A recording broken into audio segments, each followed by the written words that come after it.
أيام نداولها بين الناس. صدق الله مولانا العظيم وصدق رسوله النبي الكريم الأمين ونحن على ذلك لمن الشاهدين والشاكرين والحمد لله رب العالمين. ببركة إن الله وملائكته يصلون على النبي يا أيها الذين آمنوا صلوا عليه وسلموا تسليما. اللهم صل على سيدنا ومولانا محمد كلما ذكره الذاكرون وصل على محمد كلما غفل عن ذكره الغافلون. فإن من جودك الدنيا وضرتها ومن علومك علم اللوح والقلم. دعا إلى الله فالمستمسكون به مستمسكون بحبل غير منفصم. مولاي صل وسلم دائما أبدا على حبيبك خير الخلق كلهم. حمد و صلات کے بعد خالق کائنات کی عطا سے، فقط اس کی دی ہوئی توفیق سے تمام تر تعریفات، تمام تر حمد و ثنا فقط اسی رب لم یزل کے لیے ہے جس نے لفظ کن سے کائنات کی تخلیق فرمائی. تمام زبانوں کی حمد و ثنا صرف اور صرف اسی ذوالجلال والاکرام کے لیے ہے جس نے انسانوں کو دنیا میں پیدا فرمایا اور انسانوں کی ضروریات زندگی کی تمام اشیاء کو مہیا، مسجع، مرصع، مرقع فرمایا. تمام تر تعریفات، تمام تر حمد و ثنا صرف اور صرف اسی رب قدیر کے لیے ہے جس نے انسانیت کی رشد و ہدایت کے لیے انبیاء کرام علیہم الصلاۃ والسلام کو مبعوث فرمایا کہ وہ نفوس قدسیہ کاملہ دنیا میں آ کر اللہ کی وحدانیت اور اپنی رسالت لوگوں تک پہنچاتے رہے. کروڑ ہا کروڑ صلاۃ و تسلیم ہو حضور سرور انبیاء حبیب کبریا شفیع روز جزا علیہ التحیت والثنا کی بارگاہ میں کہ آپ تمام انبیاء کرام علیہم الصلاۃ والسلام کے آخر میں تشریف لائے اور آپ نے آ کر تمام بنی نوع انسان کو اخوت و بھائی چارگی، ملنساری، اخلاق، بردباری، اعلیٰ ظرفی، اعلیٰ کردار کا درس و پیغام دیا. جمعے کے دن درود و سلام پڑھنے کی بڑی برکتیں، بڑی فضیلتیں، بڑی عظمتیں ہیں.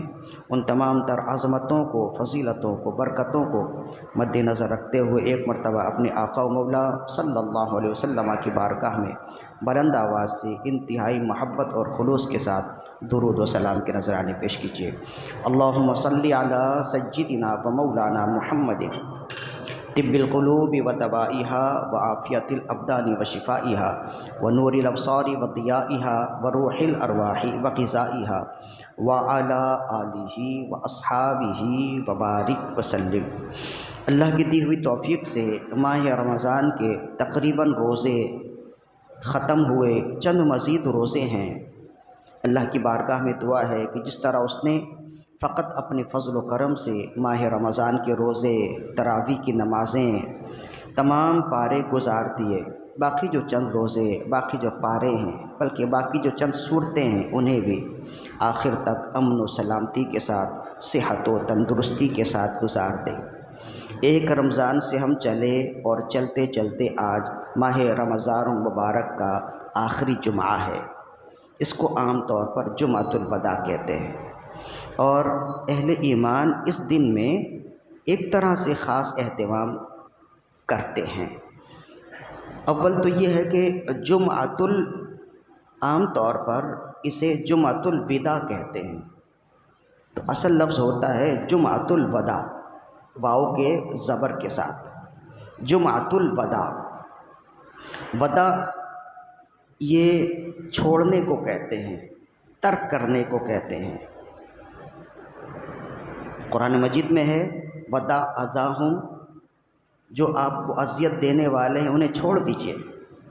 اور احادیث میں ہے دع ما یریبک الی ما لا یریبک، جو چیز تمہیں شک میں ڈالے اسے چھوڑ دو، اور جو کام تمہیں شک میں نہ ڈالے وہ کام کر لو۔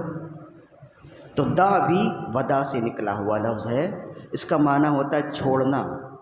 تو ماہ رمضان المبارک کے آخری جمعہ کو جمعۃ الوداع اس وجہ سے کہتے ہیں کہ اب رمضان ہمیں چھوڑ کر جا رہا ہے، یہ آخری جمعہ ہے، ہم اس سے رخصت ہو رہے ہیں اور یہ ہم سے رخصت ہو رہا ہے، اس وجہ سے اس جمعہ کو جمعۃ الوداع کہتے ہیں۔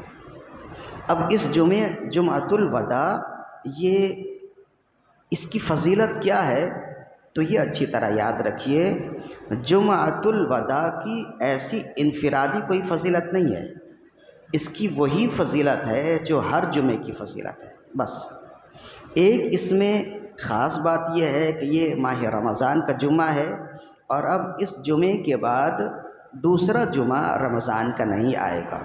تو جب ماہ رمضان کا آخری جمعہ ہوتا ہے تو اہل ایمان کے دلوں میں خوشی اور غمی دونوں کی ملی جلی کیفیت ہوتی ہے۔ غم تو اس بات کی ہوتی ہے کہ اتنا پیارا، خوبصورت، رحمتوں بھرا اور برکتوں بھرا مہینہ اب ہم سے رخصت ہو رہا ہے، اور خوشی بھی ایک طرح کی یہ ہوتی ہے کہ آنے والے چند دنوں میں اب عید کا دن ہے جو واقعی خوشی کا دن ہے، اور ایسی خوشی کا دن ہے کہ اللہ اس کے رسول نے فرمایا کہ اس میں تم نے خوشی منانا ہی ہے۔ روزہ رکھنا حرام کیا کہ روزہ بھی ایک طرح کا غم کا احساس ہے یا غم کی نشانی ہوتی ہے بھوکا رہنا، تو عید میں روزہ رکھنا منع کیا، اس لیے کہ یہ خوشی کے ایام ہیں، ہر ایک کے ساتھ خوشی کا اظہار کرے۔ تو آئندہ آنے والے چند دنوں میں عید کا دن بھی ہے اور پھر ماہ رمضان بھی ہم سے رخصت ہو رہا ہے، تو خوشی اور غمی دونوں کے ملے جلے جذبات ہوتے ہیں۔ تو اس جمعے کو کہتے ہیں جمعۃ الوداع، اور اسی سے نکلا ہوا لفظ ہے الوداع، جس کو ہم اردو میں الوداع کہتے ہیں۔ تو یہ بھی اصل لفظ ہے الوداع، واو کے زبر کے ساتھ۔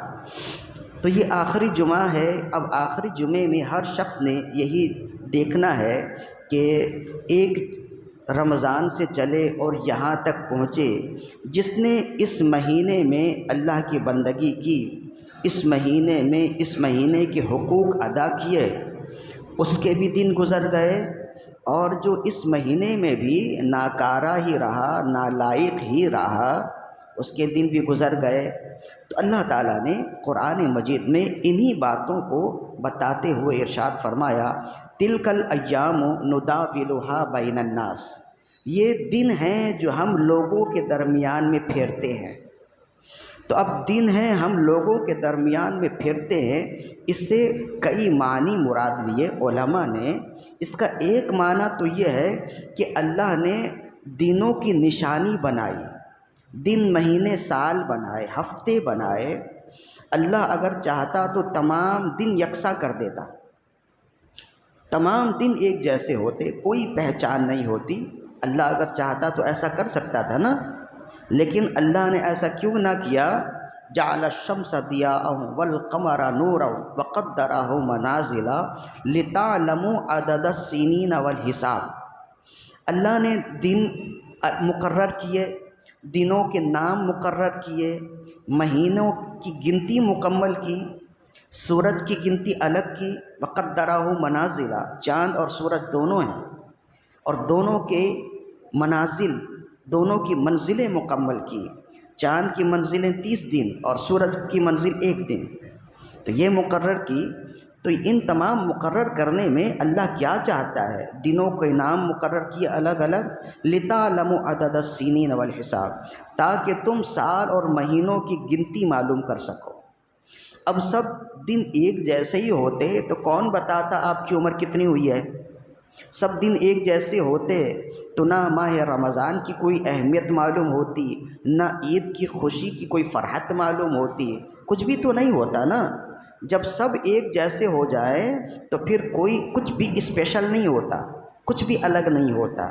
تو اللہ تعالیٰ نے امت پر، انسانوں پر رحم فرمایا کہ اس نے دنوں میں یہ الگ الگ رنگ رکھے، کوئی جمعہ کا دن ہے، کوئی ہفتے کا دن ہے، کوئی اتوار کا دن ہے، مختلف قوموں کے لیے عبادتیں مقرر ہو گئیں مختلف دنوں میں، مختلف ایام ہیں، کوئی شب برات ہے، کوئی شب قدر ہے، کوئی شب معراج ہے، مختلف سال ہیں، مختلف مہینے ہیں، مختلف راتیں ہیں، مختلف ایام ہیں، مختلف ایام میں مختلف طرح کے احساسات ہیں، کبھی غم کا احساس، کوئی غم کا واقعہ ہے تو غم کا احساس ہے، کبھی واقعہ کربلا ہے تو 10 محرم الحرام کا عاشورہ ہے تو ایک غم کا احساس ہے، کبھی عید ہے تو ایک خوشی کا احساس ہے۔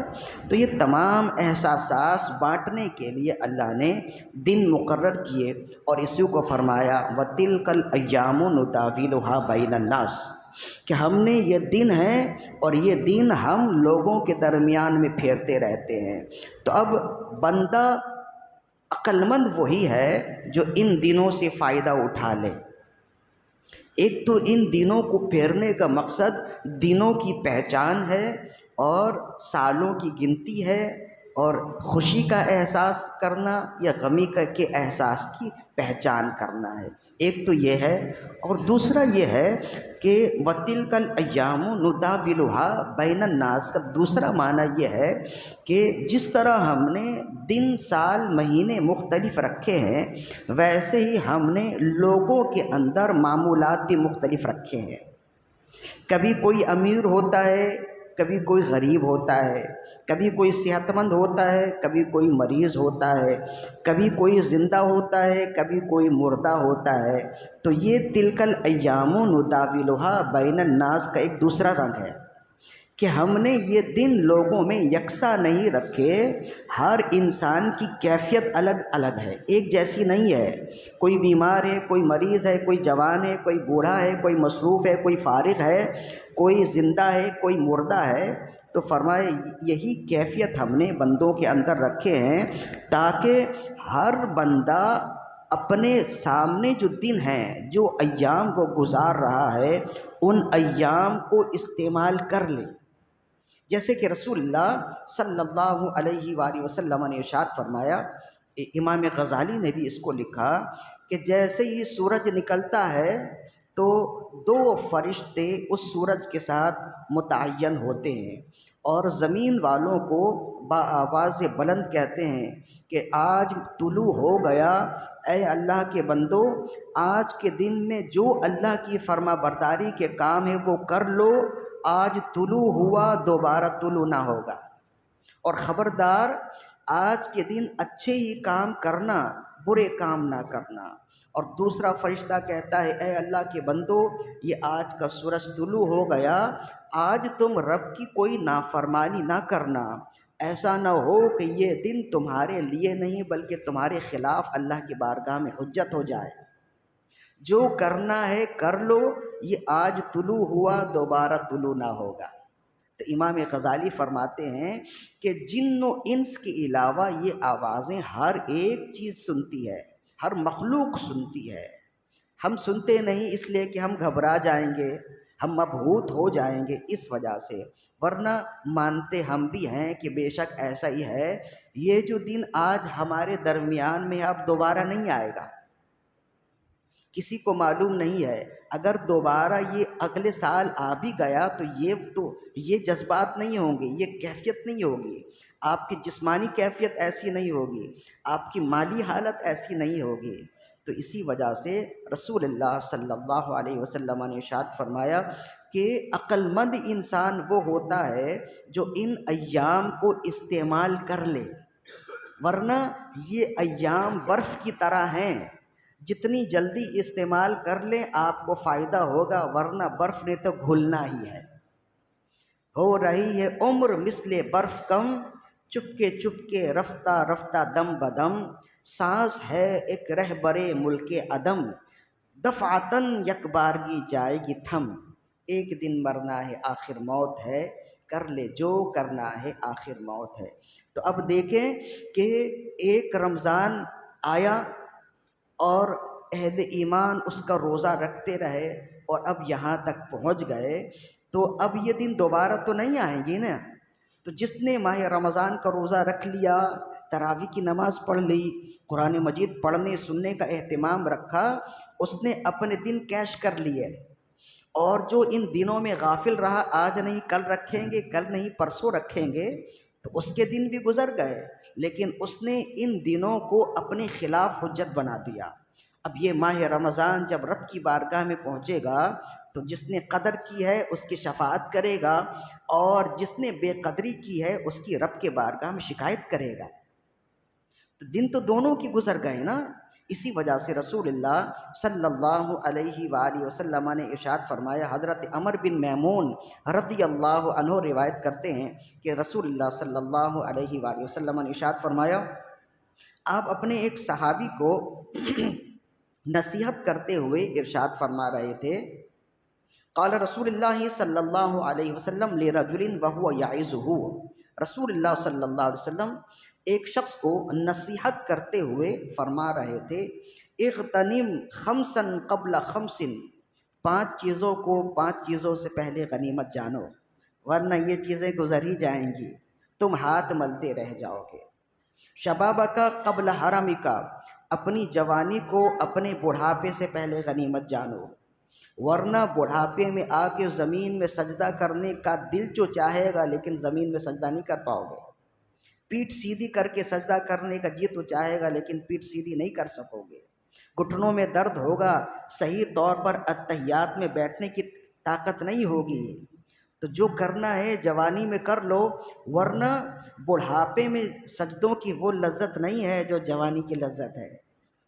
بالکل آسودگی کے ساتھ، آرام کے ساتھ، سکون کے ساتھ پاؤں مڑ بھی جاتے ہیں، سجدے بھی ہو جاتے ہیں، لیکن بڑھاپے میں آ کے جو ضعیف سجدہ کرتے ہیں وہ ایک طرف سے تسبیح پڑھ رہے ہوتے ہیں تو دوسرے طرف سے آہ اوہ کی آواز بھی آ رہی ہوتی ہے۔ تو یہ کیوں ہوتا ہے؟ وہ تکلیف میں ہوتے ہیں، اس وجہ سے۔ تو فرمایا اپنی جوانی کو بڑھاپے سے پہلے غنیمت جانو، ورنہ یہ تو گزر ہی جائے گی۔ پھر فرمایا وصحتک قبل سقمک، اور اپنی صحت کو بیماری سے پہلے غنیمت جانو۔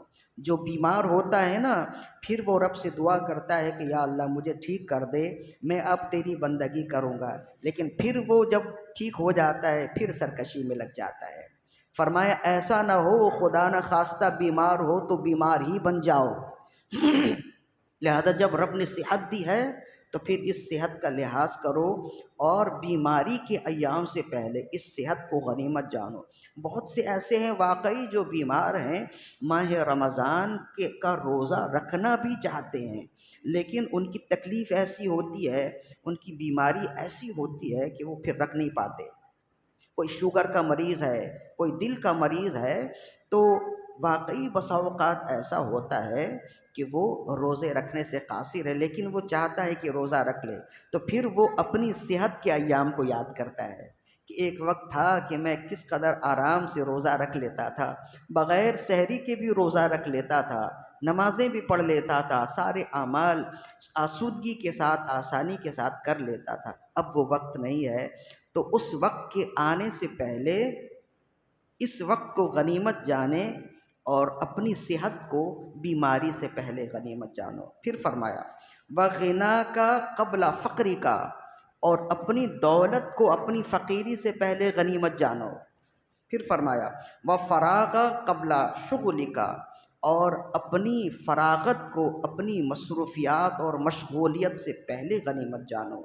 وَحَيَاتَكَ قَبْلَ مَوْتِكَ، اور اپنی زندگی کو اپنی موت سے پہلے غنیمت جانو۔ یہ 5 چیزیں ایسی اہم ہیں کہ یہ جب نکل جائیں تو پھر آتی نہیں ہیں۔ عقل مند انسان وہی ہوتا ہے کہ ان چیزوں کو وقت میں کیش کر لے، اور انہی چیزوں میں سے ہے اپنی زندگی کو موت سے پہلے غنیمت جانو، اور اپنی دولت کو اپنی فقیری سے پہلے غنیمت جانو۔ اس لیے کہ یہ اللہ کا رنگ ہے، تلک الایام نداولها بین الناس، جیسے انسان کی زندگی میں جوانی اور بڑھاپا ایک ساتھ نہیں رہتے، ویسے جیسے انسان کی زندگی میں کبھی صحت ہوتی ہے کبھی بیماری ہوتی ہے، ایسی ہی انسان کی زندگی میں کبھی دولت ہوتی ہے کبھی فقیری ہوتی ہے۔ ایک جیسا وقت کسی کا بھی نہیں رہتا ہے، کبھی فقیری ہے تو کبھی دولت ہے، کبھی بیماری ہے تو کبھی صحت ہے۔ تو رسول اللہ نے فرمایا عقل مندی اسی میں ہے کہ اس کو غنیمت جانے اور رب کی بارگاہ میں ہمیشہ سر بسجود رہے کہ رب نے اسے دینے والا بنایا، لینے والا نہ بنایا، اور رب نے اس کے ایام اچھے رکھے، رب نے اس کی صحت میں بقا رکھی، رب نے اس کی صحت میں دوام رکھی ہے۔ یہ بہت بڑی نعمت ہے۔ چنانچہ کہتے ہیں کہ امام قلیوبی نے لکھا اور بھی علماء نے لکھا ہے، خلیفہ ہارون رشید کا وزیر تھا جعفر برمکی، اور خلیفہ ہارون رشید کا استاد تھا یحییٰ بن خالد برمکی۔ تو یحییٰ بن خالد ہارون رشید کا استاد تھا، تو ہارون رشید یہ اپنے زمانے کا بہت بڑا خلیفہ ہے، عباسی خلیفہ ہوئے، اور بڑا نام تھا مشرق سے مغرب تک۔ ان کے بارے میں تو ایک قول مشہور ہے کہ جب سورج نکلتا تو یہ کہتے کہ اے سورج تو جہاں بھی ڈوب جا میری حکومت میں ہی ڈوبے گا، بادل برستا تو کہتا کہ تو جہاں بھی برس جا میرے حکومت میں ہی برسے گا۔ تو اتنا بڑا بادشاہ تھا، اتنی بڑی سلطنت کا مالک تھا۔ تو یحییٰ برمکی یہ ایک قبیلہ تھا برامکہ، تو اس برامکہ قبیلے کی نشانی کی وجہ سے یہ لوگ اپنے نام کے ساتھ برمکی لگاتے تھے۔ تو یحییٰ برمکی ہارون رشید کا استاد تھا، تو بڑی عزت کرتا تھا، اپنے محل میں ہی رکھتا۔ تو یحییٰ برمکی کا بیٹا پیدا ہوا جعفر برمکی، تو یہ جب تھوڑا بڑا ہوا تو ہارون رشید کے ساتھ ہی پلتا رہا اور پڑھتا رہا۔ تو دونوں ایک استاد کے ساتھ ہی پلے بڑھے اور تعلیم حاصل کی۔ تو جب جعفر برمکی بڑا ہوا تو ہارون الرشید نے اسے اپنی پوری حکومت کا وزیر اعظم بنا دیا۔ بڑا اعتماد بھی تھا، میرا کلاس فیلو ہے، استاد کا بیٹا ہے، ہم دونوں نے وقت ایک ساتھ گزارے ہیں۔ تو ایک وقت گزر گیا، کہتے ہیں کہ بسا اوقات لوگ ہارون رشید کو بھول جاتے، جعفر برمکی کو یاد رکھتے تھے، اس لیے کہ یہ بڑی خیرات کرنے والا، بڑے اچھے اچھے کام کرنے والا تھا۔ اور اسی طرح جعفر برمکی کی امی، جس کو کہتے ہیں ام جعفر، یہ بھی بڑی صدقات و خیرات میں ماہرہ تھیں اور بہت زیادہ ان کے ہاتھ کھلے تھے اس حوالے سے۔ تو کہتے ہیں کہ ایک شخص جب یہ راستے سے گزرتی تو دو فقیر، انہیں معلوم ہوا کہ ام جعفر یہاں سے گزرتی ہیں، تو دو فقیر ان سے طلب کرنے کے لیے راستے میں کھڑے ہو گئے۔ ایک فقیر جو اندھا ہے اور اس کے پاس آگے پیچھے کوئی بھی نہیں ہے، ساری دنیا میں اکیلا ہے، اور دوسرا فقیر جو معذور ہے لیکن بال بچے دار ہے۔ تو اب جب ام جعفر وہاں سے گزرتی نا، تو جو اندھا فقیر ہے وہ کہتا کہ یا اللہ مجھے ام جعفر کے فضل سے دے دے، مجھے ام جعفر کے فضل سے دے۔ تو جب ام جعفر اس اندھے کو سنتی کہ یہ میرے فضل سے سوال کر رہا ہے، تو اسے ایک بھنی ہوئی مرغی دیتی اور اسے کچھ کھانے پینے کی چیز دیتی، اور دوسرا شخص وہ کہتا یا اللہ مجھے اپنے فضل سے دے، تو ام جعفر اسے 2 سکے دیتی۔ تو اب جب اس بندے کو 2 سکے ملتے نا، تو وہ بندہ جو اللہ کے فضل سے سوال کر رہا تھا وہ اس اندھے سے کہتا، اور یہ اندھا کہتا میرے تو آگے پیچھے کوئی ہے نہیں، یہ بھنی ہوئی مرغی میں لے کر کیا کروں گا روز بروز، تو یہ بھنی ہوئی مرغی تم لے لو اور یہ 2 سکے مجھے دے دو، میرے لیے کافی ہوں گے۔ تو اب روز ہی یہ ہوتا کہ ام جعفر جیسے گزرنے والی ہوتی تو اندھا کہتا یا اللہ مجھے ام جعفر کے فضل سے دے، تو ام جعفر اسے بھنی ہوئی مرغی دیتی اور مزید کچھ کھانے پینے کی چیزیں دے دیتی۔ اور دوسرا بندہ جو معذور تھا، عیال دار تھا، وہ کہتا یا اللہ مجھے اپنے فضل سے دے، تو ام جعفر اسے 2 سونے کے سکے دے دیتی جو اس کے مقابلے میں کم تھا۔ تو کہتے ہیں وہ 2 سونے کے سکے وہ اندھے کو دے دیتا، جب وہ چلی جاتی تو وہ اندھے کو دے دیتا اور اس سے وہ بھونی وہ مرغی لے لیتا۔ 1 مہینے تک ایسا ہی ہوتا رہا۔ تو کہتے ہیں کہ پھر 1 مہینے کے بعد بھی ام جعفر نے دیکھا کہ یہ جو میرے صدقے سے میرے فضل سے بھیک مانگنے والا اندھا ہے یہ اب بھی بھیک ہی مانگ رہا ہے۔ تو جعفر نے ایک دن رک کے اس سے پوچھا کہ میں نے تو تمہیں امیر کر دیا اور تم اب تک بھیک ہی مانگ رہے ہو، میرے فضل کا سوال کر رہے ہو؟ تو اس نے کہا بھیک کیا دیتے، میں امیر کیا ہوں گا، روزانہ 2 سکے سے کوئی امیر تھوڑا ہی ہوتا ہے۔ تو کہا میں تو تمہیں بھنی ہوئی مرغی دیتی تھی، 2 سکے تو میں اسے دیتی تھی جو اللہ کے فضل تلاش کرتا تھا۔ تو وہ اندھا کہنے لگا کہ میں تو اکیلا ہوں، اس وجہ سے آپ کے جانے کے بعد وہ بھنی ہوئی مرغی میں اسے دے دیتا تھا اور وہ اپنے 2 سکے مجھے دے دیتا تھا۔ تو جعفر نے کہا وہ فقط بھنی ہوئی مرغی نہیں ہوتی تھی، اس کے اندر روز 100 سونے کے سکے ہوتے تھے، 100 سونے کے سکے ہوتے تھے، اور میں تو سمجھ رہی تھی کہ اب تک تم مال و مال ہو گئے ہوگے، امیر ہو گئے ہوگے، لیکن تم نے وہ سونے کے سکے بھنی ہوئی مرغی کے بدلے میں 2 سکوں کے بدلے میں بیچ دیے۔ تو پھر جعفر نے کہا بے شک تم اصل میں محروم اس وجہ سے رہے کہ تم جعفر کے فضل سے طلب کر رہے تھے، اور یہ محروم اس وجہ سے نہ رہا، امیر اس وجہ سے ہو گیا کہ یہ اللہ کا فضل طلب کر رہا تھا۔ بے شک اللہ جسے چاہتا ہے، بندے چاہنے سے کچھ نہیں ہوتا، اللہ جسے چاہتا ہے امیری سے غریبی دے دیتا ہے، جسے چاہتا ہے غریبی سے امیری دے دیتا ہے۔ تو یہ دن ہیں جو بندوں کے درمیان میں پھرتے رہتے ہیں۔ محمد بن الہاشم کہتے ہیں کہ بقرہ عید کی نماز پڑھ کے میں جب اپنے گھر آیا تو ایک عورت کو دیکھا کہ وہ پھٹے پرانے کپڑے پہنے ہوئی ہے، بھیک مانگ رہی ہے، اور تو میں نے اپنی والدہ سے پوچھا کہ یہ کون ہے؟ تو کہا کہ یہ خاتون ہے، غریب ہیں، مسکین ہے، بھیک مانگنے کے لیے آئی، یہ کھال لینے کے لیے آئی ہے کہ شاید کچھ کپڑے بنا لے، اپنے لیے کچھ ضرورت کی چیز بنا لے، تو قربانی کی کھال لینے کے لیے آئی ہے، تو اس وجہ سے میں نے اسے روک لیا ہے کہ ابھی قربانی ہو تو پھر کھال دوں گی۔ تو جب قربانی کی کھال دے دی تو محمد بن ہاشم نے ان سے پوچھا مائی تم کون ہو؟ تو اس مائی نے کہا کہ میرا قصہ یہ ہے کہ پچھلے سال میرا حال یہ ہے کہ 100 قربانی میں خود کرنے والی تھی، اور 100 قربانی کے گوشت میں نے خود فقیروں میں تقسیم کیے، اور پچھلے سال میرا حال یہ تھا کہ 300 غلام میرے آگے پیچھے میری خدمت کر رہے تھے، اور 1 سال کے بعد آج میرا حال یہ ہے کہ میں اس قدر مجبور ہوں کہ قربانی کی کھال کی بھیک مانگ رہی ہوں۔ تو پھر وہ اپنی والدہ سے پوچھا کہ یہ کون خاتون ہے؟ تو کہا یہ جعفر ہے، یہی جعفر جو اس فقیر کو روزانہ 100 سکے دیا کرتی تھی۔ تو جعفر برمکی کی ماں کا حال یہ ہوا جو وزیر اعظم تھا۔ اب آپ جائیں کتابوں میں پڑھیں تو پھر پتہ چلے کہ وہ ہارون رشید کا وزیر تھا، اتنا امیر و کبیر تھا، تو پھر اچانک کیسے عداوت آئی، اور پھر ہارون رشید نے اس سے وزارت چھین لی، اسے قتل کر دیا، حتیٰ کہ اس کے پورے خاندان کو ختم کر دیا، صرف اس کی ماں کو چھوڑ دیا تھا۔ اس وجہ سے در بدر پھرتی پھرتی وہ بھی، بہرحال اس کی بھی موت واقع ہو گئی۔ تو آپس میں کوئی عداوت تھی یا بہت ساری باتیں یہ مورخین نے بیان کیے ہیں، تو اس طرف تو جانا نہیں ہے۔